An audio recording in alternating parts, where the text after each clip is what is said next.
She may not be grande, but this Ariana still rocks. I'm sorry.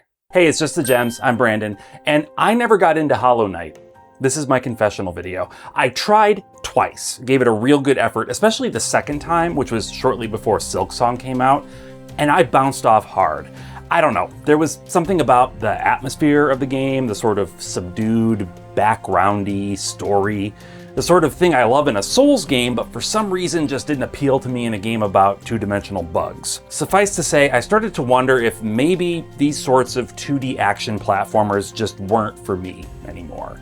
Relics of my childhood when I'd play almost anything, but relegated to bittersweet memories in adulthood. But then I discovered that not every 2D action platformer is necessarily trying to be Hollow Knight. Games like Ender Lilies showed me that there were other ways to do games like this. And now, Ariana and the Elder Codex gave me an experience that I genuinely enjoyed from start to finish.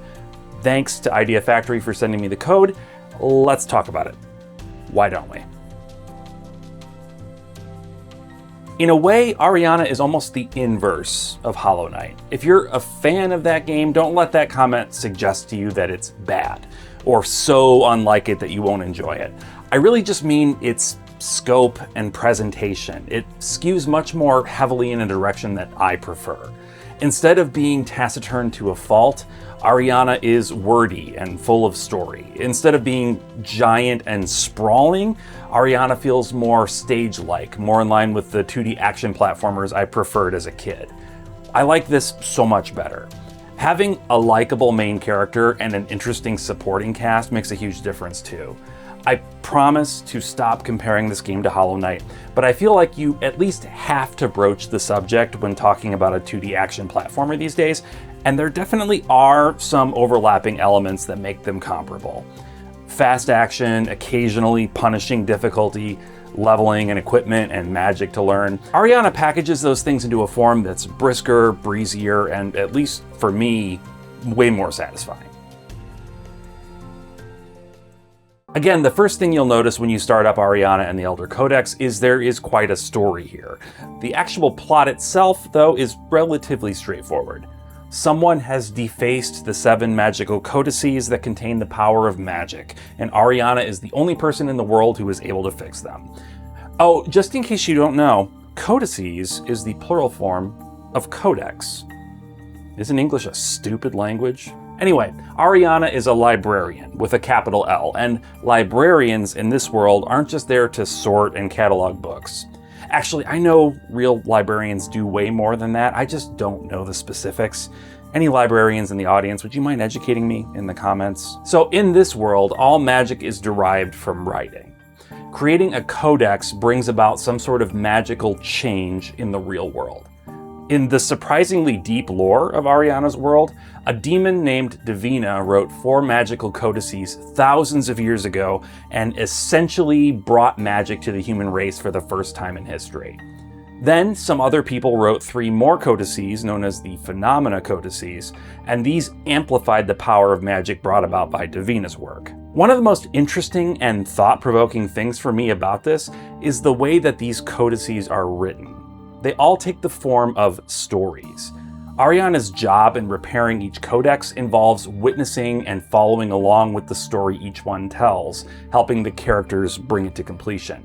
Something about that just really tickles my imagination. I love the idea of magic coming about not through some ancient chants or dry scholarly language, but through story and art. I know that sort of other stuff can be magical for some people, but for me, stories are where it's at, and this really resonated with me. And it makes each codex a unique and interesting place to explore. So the crux of the story is that Ariana is fixing these defaced books, but there's a minor mystery around who could have actually committed the crime in the first place. After all, there are only 3 people who physically can access the space where the books are kept: Ariana, Divina, and the library director Berkeley. But assigning blame isn't Ariana's job, it's fixing the damage. Along the way, she's helped out by her automaton maid/caretaker Vester, and by the aforementioned Divina, who might be thousands of years old, but still manages to look maybe younger than Ariana. Killer skincare routine. Mad respect. There's also a minor but important undercurrent running through the story that involves Ariana's parents, who went missing years ago, leaving Ariana to be raised by Davina and Vester. No one knows what happened to them, there are no clues, but Ariana considers it her life's mission to find them. Well, her life's mission after she's done with the Codex problem. This is a charming story with honestly a ton of incredibly interesting lore. Like, I genuinely hope the people behind this make more games set in this universe. They don't necessarily even have to be direct sequels. I honestly just want to see this world explored more. There are a bunch of books you can read scattered around the library that give you little glimpses of the broader world, like the war between humans and demons and stuff that make all this feel like one tiny slice of an enormous pie. The characters are also fantastic. The writing itself, unfortunately, doesn't fare very well. I'd call it a C- effort at best. It reads very much like a first draft pass at a translation. The actors do an admirable job, and they do manage to save some lines from sounding terrible, but this definitely needed one or two more editorial passes. Major props for the English voiceover, that is key and extremely important, but hopefully future games can get more TLC in the writing department. As cool as the story is, for an action platformer in particular, you really want to know how the thing plays. I get that. And I'm happy to say this one plays pretty freaking great. There's a real fluidity to Ariana's movement, and you get a good, if maybe a bit standard set of traversal skills that open up new areas that were inaccessible at one time. We're talking things like mid-air dashes, ground pounds, mostly things you've seen before. The end game throws you a relatively novel skill in the form of levitation, where you can float and fly around for a limited period of time. And as cool as that is, unfortunately, it's only useful for a short time before the game's over, so. Naturally, too, these moves aren't just for getting around stages, they're for helping you take down bad guys. There's not a ton of actual enemy variety here. They're mostly like a handful of different classes of enemies, from the flying wizard type to the little crawling type to the big, armored type and a few others. But each enemy has an elemental affinity, and this is where you can strategize and do ridiculous amounts of damage.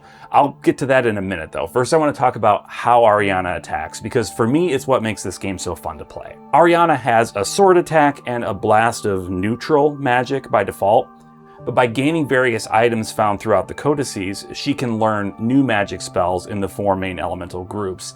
And this is where you can really customize your experience. These spells all behave pretty drastically differently from one another, so it behooves you to experiment and find out which spells work best in which situations. Of course, the other wrinkle is that you can't just change your spell loadout whenever you want, so you do need to take into consideration the type of area you're going to be exploring. If it's the Fire Codex, you'll probably want water magic, that sort of thing. In addition to HP and stun meters, enemies also experience a buildup of elements when you attack them. Hitting them over and over with a particular element will cause that elemental meter to fill. If you manage to get it full, that enemy experiences a magical burst of big damage, which then sends a shock wave of that element out that can hit other nearby enemies. The great thing about this is that the shock wave can also trigger a magical burst in the enemies it hits, so you can create an extremely satisfying chain reaction and string together a massive amount of damage on a whole screen full of enemies. Seriously, it made me feel like a badass, and I mean, look at me. I don't have a ton of opportunities to feel like a badass. That should be obvious. I relish it. There are, of course, a bunch of enemies to be found wandering around in the codices, but you'll often experience the bigger challenges at repair points. These are holes in the codex that Ariana has to repair, and doing so involves completing a challenge. That challenge is usually an enemy gauntlet, though sometimes it's a platforming challenge, so I appreciated that the game mixed things up from time to time. You'll face 2 or 3 waves of enemies, and you're ranked and rewarded based on how quickly you complete them. I never found it too challenging to ace a repair point on the first try. There were maybe a handful that I had to redo to perfect, but they're not overwhelming. A step up from regular fights, but not too hard. But by far the biggest challenges are the Codex bosses. These come at you with screen-filling attacks. They summon minions to get on your nerves while you try and hit them, and they're generally just a lot of fun to fight. I will say I did notice a particularly big difficulty spike after you clear the initial 4 elemental codices.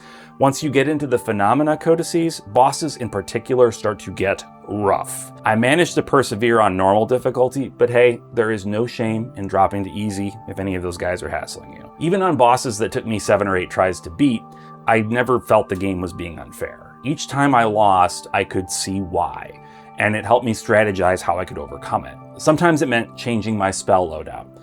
In the beginning, for example, I never used earth magic, but against a particularly tough lightning boss, I knew I needed to get good with some rock spells in a hurry, and that made a huge difference. Other times, strategizing just meant learning the boss's patterns and executing the right moves. It feels old school in that sense, but in a really good way. Now, next up, I know I spent a lot of time on Hollow Knight comparisons, and this is probably the biggest differentiator between them: exploration. Because Ariana is traveling into the 7 codices, that by its nature suggests each is its own environment. And that's true. The library acts as a sort of central hub where Ariana can rest in her room, save the game, craft helpful accessories with Vester, or learn new magic with Divina, but she'll be heading into one of the books to engage with the majority of the gameplay. So yeah, each codex is its own separate level, and while they can be tackled in any order, there is a clear and indicated difficulty ramp up that you would be advised to pay attention to. Each codex itself can vary in size from fairly small to decently large, but nothing on the scale of those other action platformers I've mentioned. For me, this is perfect. There is nothing I hate in a game more than backtracking as a necessary step for progress, and this design completely eliminates that. Now, you can, and probably should, still backtrack, particularly when you get a new ability that'll allow you to, say, ground pound the loose rocks and open up a new area. There's always worthwhile rewards for doing that. But you don't have to do it as part of the core story progression, and I love that. The game helpfully color codes sections of the map that still have a repair point to find, so if you're aiming for 100%, it's not overwhelmingly difficult to achieve. You have limited fast travel between rest points, but unfortunately, there are typically only like 2 or 3 rest points per codex, which means you might have to travel a bit if your destination isn't particularly close to any rest point. I would have loved to be able to teleport to any section of a completed codex, but it's not a huge deal. This is a pretty brisk game. I clocked in around 12 or 13 hours, completing every repair point in all the codices. That is a breath of fresh air to me, honestly. I like when a game sets out to do something, does it, and then wraps it up.